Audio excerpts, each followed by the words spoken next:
millions of people rely on apps to track their cycles. However, these overgeneralized computer-generated methods do not necessarily allow us to be empowered about our health as women.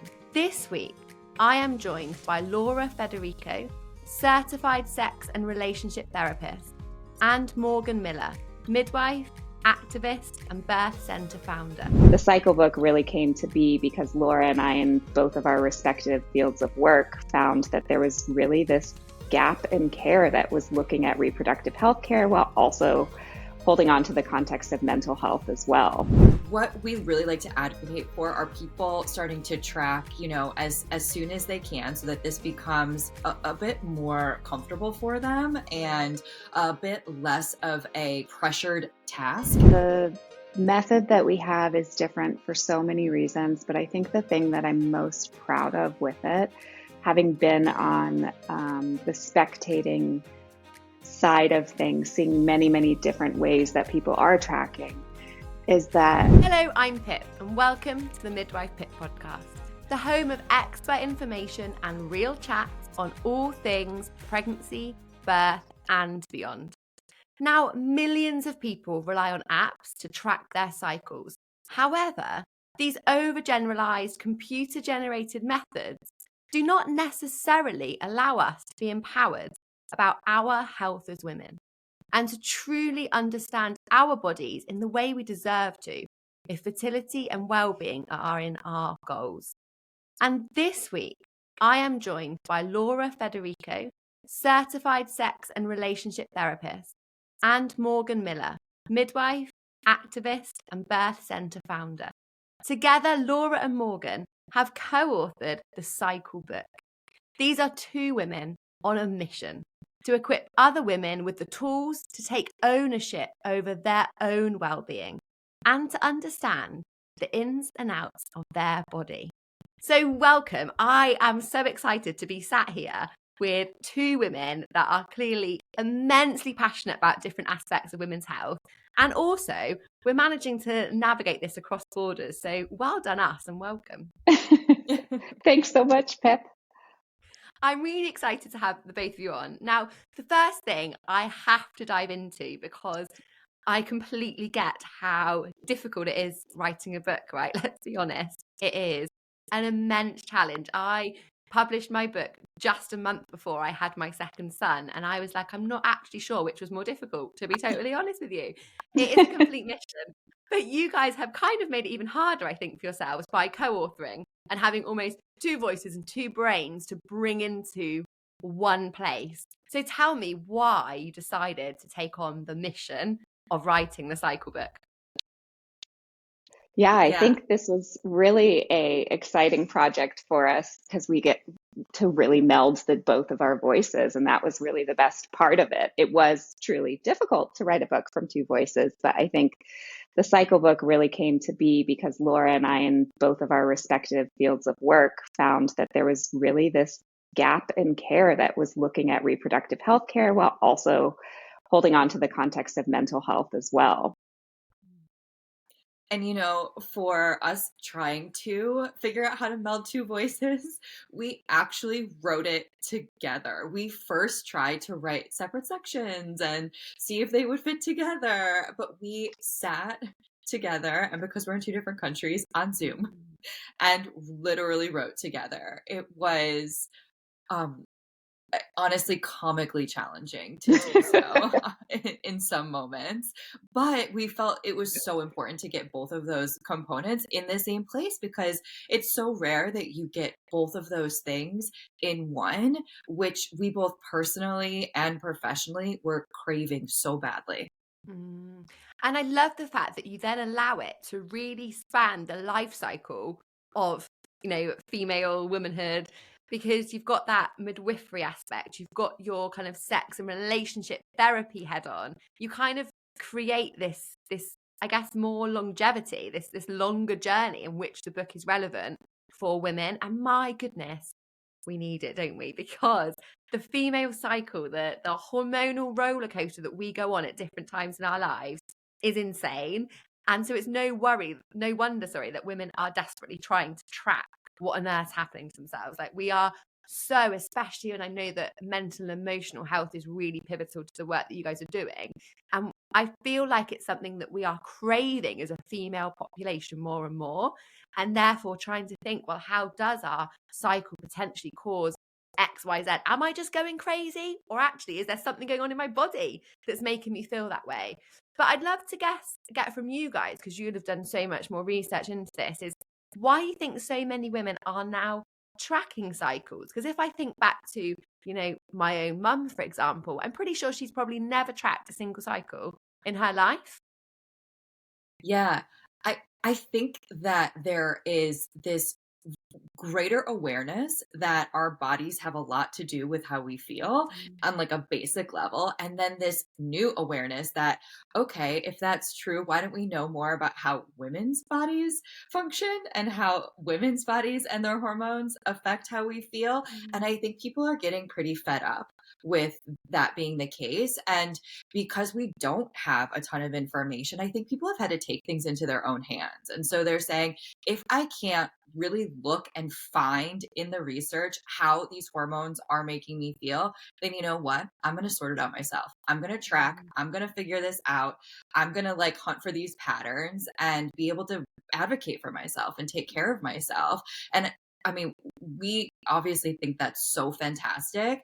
And I think part of why we really decided to turn this into a book is because we also want people to be able to do that accurately and safely. If you're already doing all of this heavy work of figuring this stuff out, let's make it easier. Let's make it accessible. Let's kind of take a step back from predictive algorithms that don't always work, that are not always accurate. Studies show are not really always that accurate. And let's make sure that your, data is also being protected. It's so powerful. And while we're so excited about it, we also want to say like some of the systems around us have not been able to provide this information for us. So it's kind of revolutionary that we're able to kind of figure this sort of thing out for ourselves, but we also really want people to be taken care of while they're doing this work. Yeah, I love that. And I guess this will be a frustration of mine and Morgan's, actually, probably within the midwifery space, is that no one is going to bother, or no one has bothered investing in women's health research in the same way we have so many other aspects. And I feel like in lots of aspects of women's health, and then this kind of really starts to play into that, we've learned that we have to be our advocates. Like we have to take on board ourselves, rightly or wrongly. I mean, thank goodness, as the female population, we are super strong and have that kind of ability to do that in the most part. But yeah, rightly or wrongly, we're kind of having to, aren't we? Because we either sit back and don't understand our bodies and let things just kind of happen to us in a suboptimal way, or like you guys are giving women the power to do, actually stand up and be like, rightly or wrongly, I'm going to have to fight for this myself. I'm going to have to learn about my own body, because it's just not going to come at me. Like we kind of have to take that first step. And I absolutely love and respect the fact that strong women are starting to do that, and you guys are leading the way in the kind of remit of cycles and tracking and hormones. Yeah, it's really no wonder, that we're moving in this direction when we look at so many of us get such limited access to education about our bodies as we're growing up. And that education is limited because the research is limited. Like you said, like we are just not studying the female body. We are not studying it in the right way. We have such a limited amount of research to pull from. So we really are in this point of time where we have to take things into our own hands and gather the information ourselves and advocate for ourselves in systems that are not necessarily set up to support us. Yeah. And I guess if we're honest, like women's bodies are complicated, aren't they? Like, so in terms of research, even if we did have the, all the will in the world and the world that, we dream of as passionate women's kind of health practitioners, our bodies are so complex. Even then, generating really great, robust evidence in order to make recommendations on would be hard push. Like we would be hard pushed to achieve that anyway. But what are, I guess what are the benefits of tracking? So to someone listening that's like, I've heard that my friend was trying to get pregnant, perhaps, so she was doing a bit of tracking, and maybe you're in that space as well, or maybe you're in another sort of time period or space in your life, but what can women reap? What benefits can they reap from tracking at different stages in their kind of female life cycle? Yeah, I think the easiest one to grab onto is the one you just mentioned, which is fertility, when people are trying to get pregnant. And I'm sure a lot of your listeners, this feels really relevant to them. I think when tracking that, you probably see this as a midwife, that it can be frustrating when sometimes people are taking the time and the energy to track their cycles, perhaps on a phone app. But then realizing, like Laura said, that a lot of these phone apps are not accurate. And sometimes they're making these fertility choices for themselves and timing, trying to conceive on an algorithm that doesn't match their individual body or their life. And we can sometimes waste people's precious times trying to, base fertility decision making on information that's not accurate. So I think fertility tracking, a lot of people go into cycle tracking just based on fertility. But the thing that Laura and I have seen with our work together is that you can get so much more out of tracking when you start to understand the individual biomarkers that your body has and communicates how your hormones are showing up and what they're doing every day. You can really start to unpack and unravel all of the things that are happening in your life, which can look like investigating chronic illness. Maybe it changes what your medication management plans look like or what support looks like through that. Absolutely, it looks at things like mental health. Our body changes how it feels every day. And so why wouldn't it change how we think every day? All of those things are so connected, and Laura can definitely speak to that. Yeah, I think the expansiveness, and Pip, that's something that you mentioned earlier, this idea that there's a lot of information covered here. And I think that we're talking about how a hormonal cycle impacts how a person feels baseline. And so we're talking about if there are mental health experiences, we would expect that there's potentially a change in how some of those feel based on different cycle phases. A person's sexuality, the way they feel in relationships, the way they feel in terms of the amount of energy that they have, the way they feel in certain types of body movement, the way they feel really in so many different arenas. And what we want, I think for most people to understand about tracking is that you get to individualize this for what feels most important to you. And like you said earlier, the question of, okay, sometimes I'm feeling really intense. Does that have something to do with my hormones or not? That question can be answered through tracking. And so maybe the answer is no, actually, this does not have to do with my hormones. And that's great information to have. And sometimes through tracking, you're like, oh, I see a pretty clear pattern here. And that's also really, really good information for people to have. Definitely, it can kind of validate those feelings or frustrations, can't it? Which we know in emotional mental health is so important to recognize. And I know for sure my husband would be able to tell you whereabouts I am in my cycle, depending on my mood, my tolerance level, my patience. Like it's insane, isn't it? But I guess fertility is probably the time when people become aware of it. But what's really interesting is that we don't have to just use it for fertility. And I think that's what I really want listeners to take away from today. You may first start to consider cycle tracking or hear of it or start looking into it because you're trying to conceive a pregnancy, but actually it has got a much wider scope. And just on a real basic level, don't we just deserve as women to understand our bodies better? Like we just deserve that as women, because we are so complicated, we are so individual in that aspect. And this is something I often talk about in pelvic health, which is, I guess, in some ways very relative to cycle tracking. I often talk to women about symptoms and cycles and hormones, but I always say, like, no one educates us on our pelvic health in the same way no one educates us on our cycle, other than that very basic generalized biology lesson that you may have had at school. That's kind of it, isn't it? And actually it's so underpinning, like hormones impact everything, like you were saying, Morgan, like chronic illness management, relationships, like everything. They impact so much, and yet we have such a basic understanding, and I just don't think that's empowering enough for us as women, because I think we're pretty awesome and deserve better. Totally agreed. It's been amazing to see how expansive this can be. And I think Laura and I are privileged that we've been able to really use this method of tracking with our clients for so many years now and start to see how this cycle tracking can, investigate somebody's metabolism. Maybe they've been struggling with that for years and years and have not been able to figure that out. And we just know that hormones are what communicate in our bodies. And if we start to listen to them, we can start to understand what they're trying to say about how we can best support it. It's so fun and satisfying to do this work.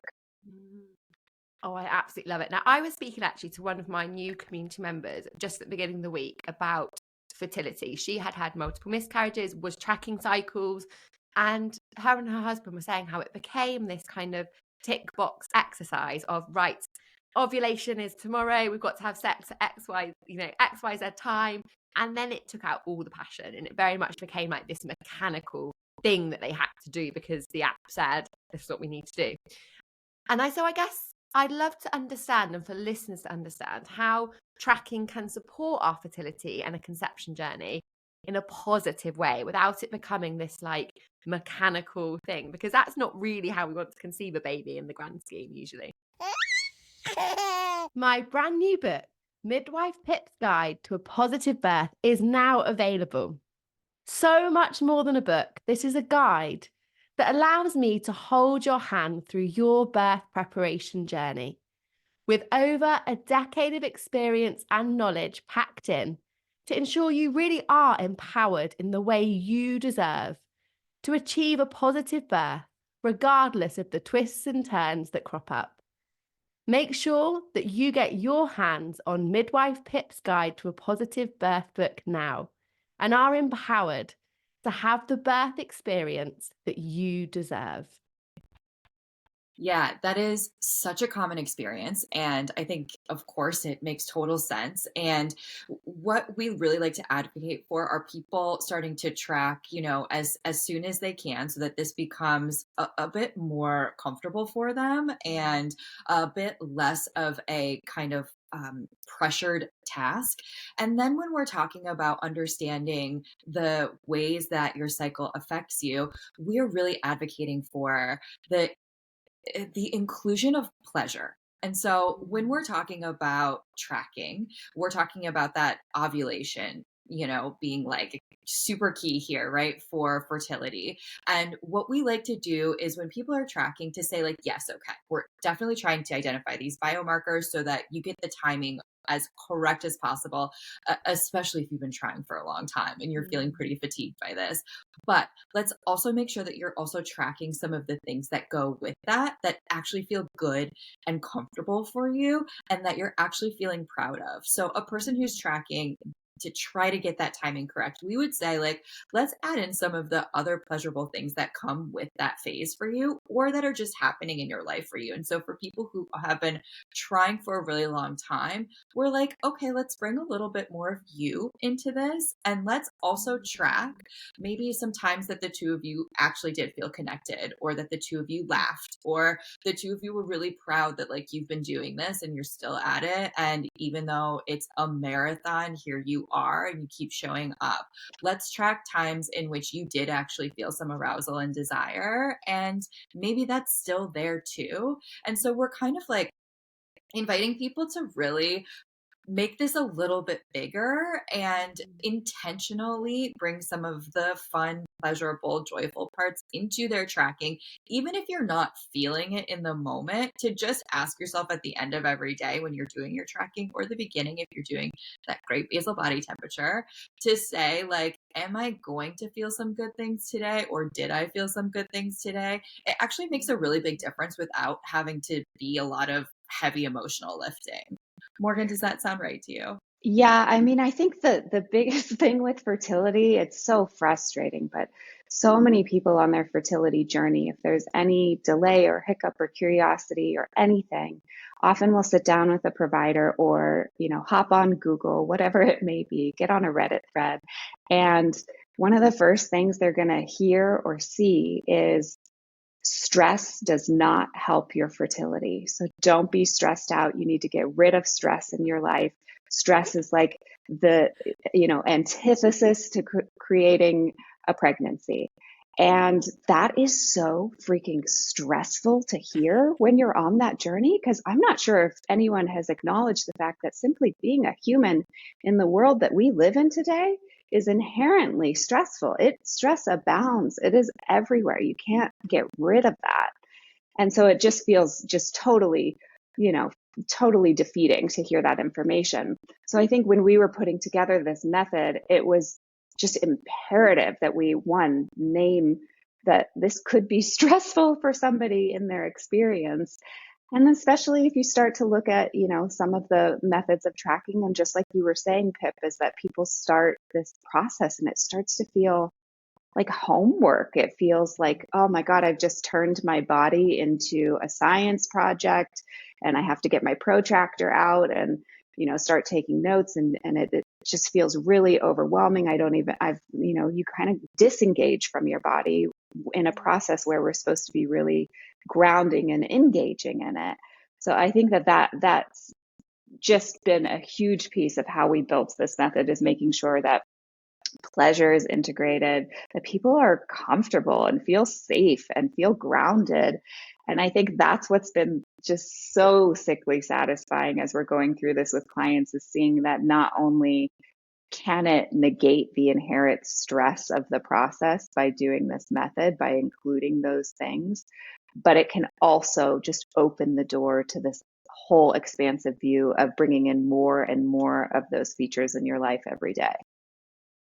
And listening to you talk there, Morgan, one of the things that really kind of resonated with me, and I guess the work I do supporting women through pregnancy and in that birth and postnatal preparation space, is the fact that there's so much in society at the moment that tells women that they can't trust their body and knocks our confidence. And I think, listening to you talking about, this stress, and then they're like, well, of course I'm stressed because of everything that's going on just to survive, plus the fact that I really want a baby.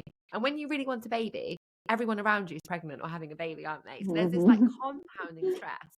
So we almost go into our fertility period with this idea of blame, because then we start blaming ourselves. I'm not getting pregnant because I'm stressed. I'm not getting pregnant because I'm prioritizing work, or because I can't manage my anxiety, and all of this kind of perpetuating rubbish, really, that we get in our brains. And then we go into our journey already distrusting our body because we felt like there was an action we were doing not allowing us to conceive. And then we kind of got to unpick all of that along with society's expectations before we can even get off the starting blocks, right? It's a total whiplash, because you're growing up and you're told, be careful, you could get pregnant at any moment, so take all precautions.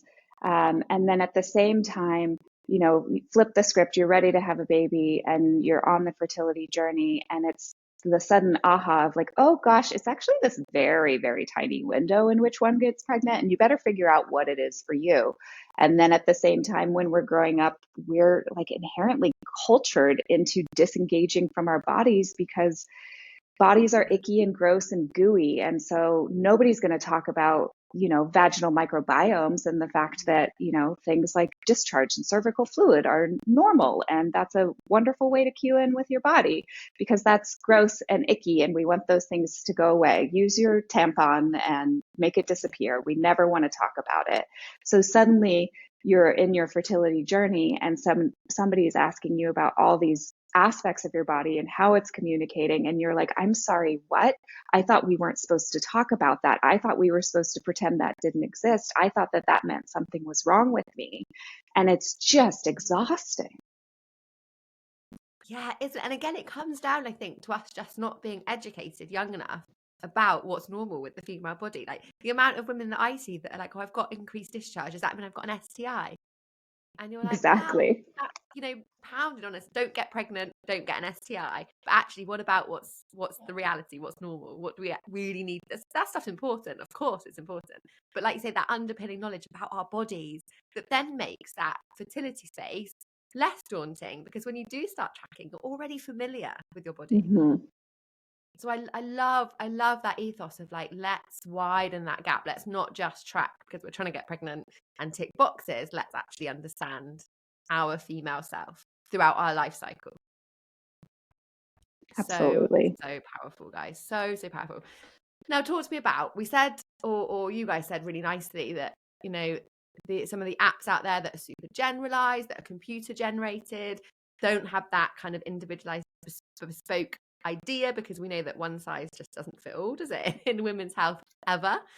Why is your approach different? Why is the kind of underpinning of the cycle book different to kind of what's out there exists at the moment that exists?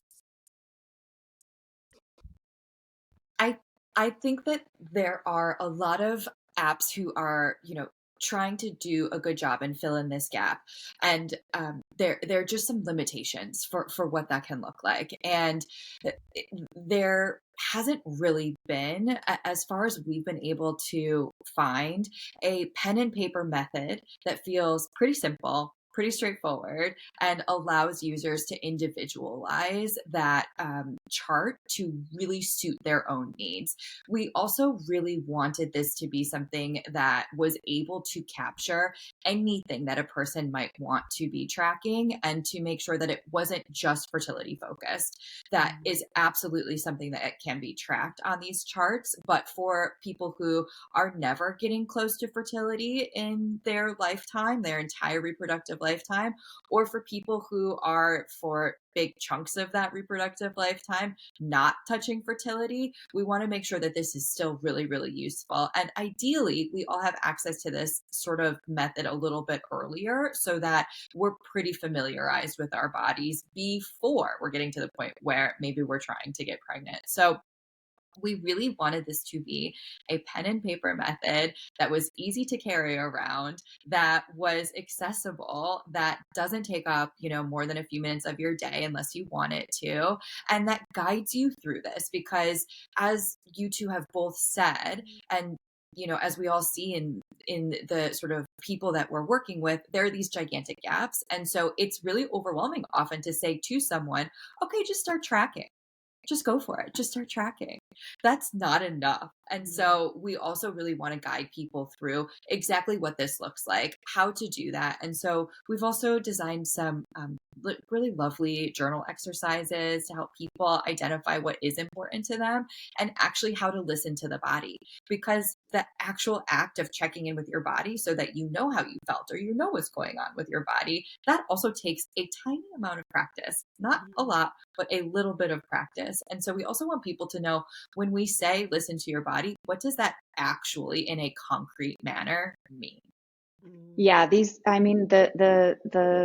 method that we have is different for so many reasons, but I think the thing that I'm most proud of with it, having been on the spectating side of things, seeing many, many different ways that people are tracking, is that we include a very easy, accessible, and enjoyable method for people to understand each cycle chart that they have.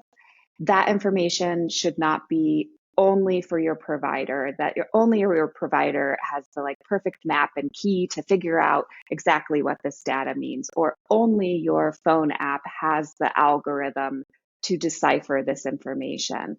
This is information that should be democratized and everyone should have access to. And so every single cycle chart that's available in our book shows how to look at your data and how to understand it, and understand it within the individual lens that is you. So it brings that power and agency back to you, so that you can very easily suddenly advocate for yourself and how your body is presenting itself. And that is just so powerfully different than saying, hey, my app says X, Y, or Z. You get to understand the why and the how, and you get to do it in a beautiful format that's just easy and accessible. It's so satisfying.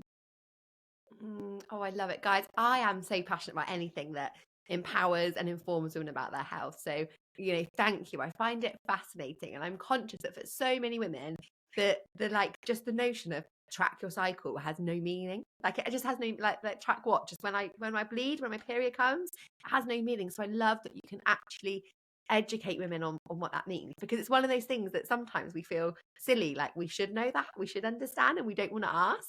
So I love that you kind of allow women to really be empowered about themselves, and like you say, to not just give that away to somebody else, to actually take that control and have that within them, which is just, and it's lifelong learning, isn't it? It's lifelong, and it's so, so powerful. Now, everyone that comes on the podcast, I ask for 3 top tips, and there's no rules here. So I don't mind if you want to do 3 each or share them or do 2 each or whatever works for you guys. But would you be able to share your kind of 3 top tips that you really want listeners to take away with them and remember from our chat today? I've got some. I mean, I want people to remember, first and foremost, you are the very best expert of your body and yourself. Nobody else.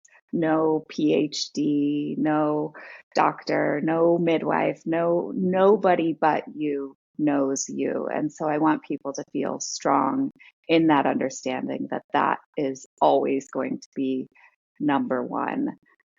I think an easy follow-up for me is that, people should really be seeking and finding that comfort and grounding in their bodies when the world we're living in is not really set up to support that. And I think finding some way to integrate that is key to overall health. And if people are on things like their fertility journeys, then absolutely integrating it. And I guess my third top tip might be consider getting off the apps. It's not a safe place for data these days. Yeah, so true, Morgan. Thank you. Laura, anything that you want to add with your, I guess, perhaps a slightly different kind of angle with your professionalism? Yeah, I mean, totally agree with Morgan's tips. And I would add that this is not something that is an impossibility. And if it feels like something that you might be interested in, you're like, yes, that sounds great. But you know that actually taking the step to do it feels too much. I would add that this is something that everyone can do. It can be as simple as starting to track one thing. And the actual process of just checking in with your body once a day and listening to your body has so many more benefits than just the tracking data that you are going to be gathering. We do not regularly check in with how our body feels and what our body needs. And this is a super simple way to get all of these incredible benefits that research is showing us from the kind of mindfulness element of being able to note your body. And maybe we're reducing a little bit of that dissociation by checking in with our body. Maybe we're increasing some of that awareness of who we are and what our preferences are. And instead of looking to others to determine how we should feel to try to meet the needs of those around us, we're doing this one small thing of hey, did I feel X, Y, or Z today? Because I need to put that on my chart. And that is pretty powerful. So if it's feeling like that's too much, no, it shouldn't be. It doesn't have to be. And we can take a few minutes and see a lot of really great benefits from that.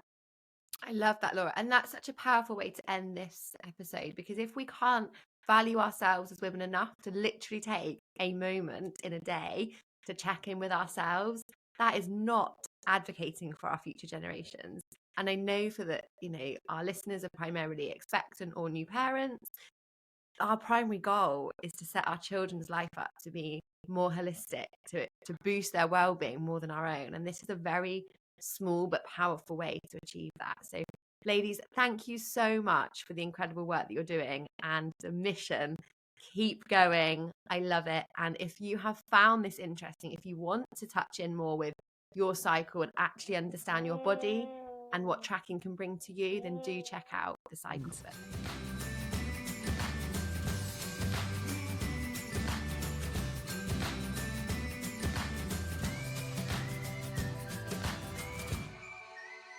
If you have listened to this birth story, enjoyed it, and feel that you are ready to really embrace and dedicate yourself to having the most informed, supported, and empowered journey, and want to see if we may be able to support you in YPJ, your pregnancy and postnatal journey, please drop me a Instagram DM at midwife_pip or get in touch on my email, pip@midwifepip.com, and let's chat through things and see if we might be a good match for each other.